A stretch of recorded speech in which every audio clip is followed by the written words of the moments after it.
For Your Broken Dreams. Written by A. Lee 30.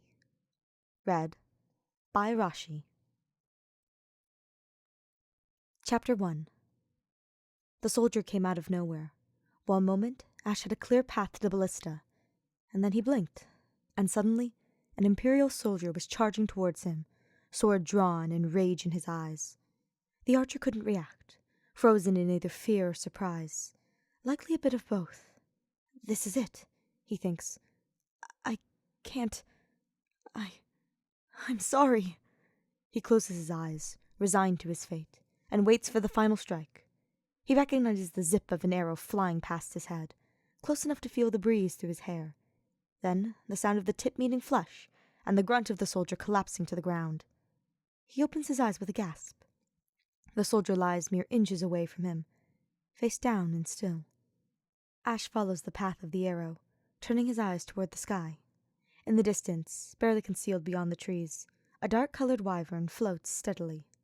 The rider sits proudly atop the beast, his glowing relic bow and golden silhouette making him instantly recognizable. Claude. Ashe smiles. Claude had survived the years of war, and, thus far, he was here at Gronder. Maybe the other members of the Golden Deer class were here too. They could join forces and take on Edelgard and her army together. Maybe they could finally end this. Hope fills his chest as he raises his bow in acknowledgement and thanks. Ashe feels more than sees. Claude's lips curve into his signature smirk and nod his head in return. The wyvern hovers a moment longer, then begins to descend and make its way toward Ashe. Movement in the bush below the trees draws Ashe's eyes. In another split second, an enemy archer steps out from the cover of the forest, firing at the wyvern above. No! Ashe screams, a moment too late. The archer fires one off, 2 arrows in quick succession, piercing the soft underbelly of the wyvern. The creature howls in pain and falls to the ground with an earth-shattering crash, sending dust and dirt flying into the sky like a wave crashing upon the shore. Ashe looses an arrow of his own, catching the enemy soldier in his thigh. They scream and crumple to the ground. Ashe dashes in the direction of the fallen wyvern. The bush catches on his clothing as he runs, ducking under branches, twigs and moss snapping and squishing beneath his boots. Finally, he emerges from the forest into a clearing. The wyvern is laid on its side, as still as a statue, making no noise, and without its rider. He scans the clearing to find Claude 100 yards from his mount, unmoving. Ashe rushes to him. Kneeling in the dirt, he tosses his own weapon aside and gingerly turns Claude onto his back. His clothes are streaked with dirt, blood, and wet. He's clearly been injured before the fall. "Saints above," Ashe swears. He leans forward, placing his ear near the other man's chest. Claude's breathing is labored and harsh, but he's still breathing. He unbuttons Claude's cloak and slides the fabric from his shoulders. Claude's torso is littered with drying wounds, both magical and physical, not life-threatening despite their number. The real problem is the still bleeding gash across Claude's chest, sparking with reason magic. Shit! Ashe removes his gloves and rips open Claude's shirt to have better access to the injury. He holds out his hands, faith magic sparking at his fingertips, but not fully catching. "Fuck! Come on!" he pleads. He's never had an affinity with magic, but Byleth made sure each of their students knew at least basic healing spells. Mercedes and Annette had been patient tutors, but Ashe still barely passed the seminar. Finally, a spark catches, and his hands glow blue-white with faith magic. Ashe sighs and laughs in relief, bringing his hands to hover over the wound across Claude's chest. "There we go," Claude groans. "Stay with me, Claude. You'll get out of here. I promise."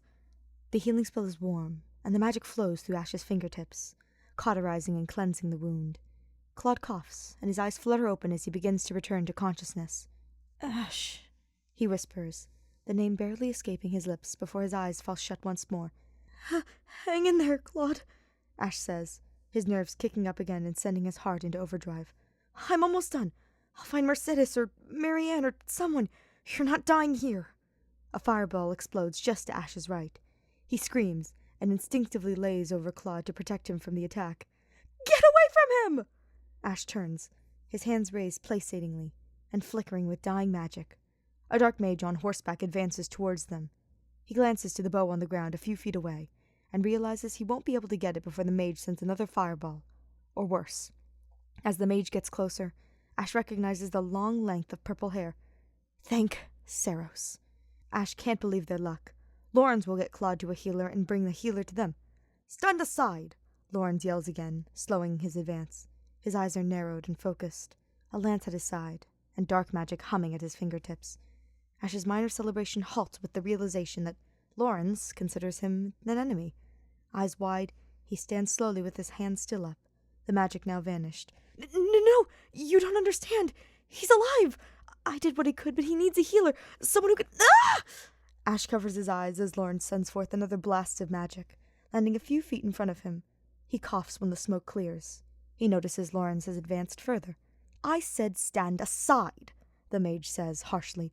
I promised I shall not miss a third time. Ashe stares at his former schoolmate, confused. Couldn't Lawrence see that Ashe wasn't the enemy? There's movement through the trees, soldiers bringing the battle to the clearing. On the ground, Claude coughs again, and his head lolls to the other side.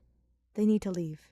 Ashe and Lawrence can't stave off an attack for long, and Claude's an easy target in his state. Ashe, Lawrence calls, drawing the archer from his thoughts. He notices then the relief and gratitude in Lawrence's eyes. Ashe isn't a threat to him, but he needs Ashe to leave before the situation gets worse. Please, he pleads softly. He'll be safe with me, goes unsaid, but Ashe feels the sentiment nonetheless. Ashe looks to Claude again. His breathing is more even, and the wounds appear to have stopped bleeding, but he still needs a healer. Resigned, he nods sadly and kneels to pick up his bow. Ashe looks at Claude one final time and sends a prayer to the goddess for his safety. Then he gathers his strength and runs away through the forest.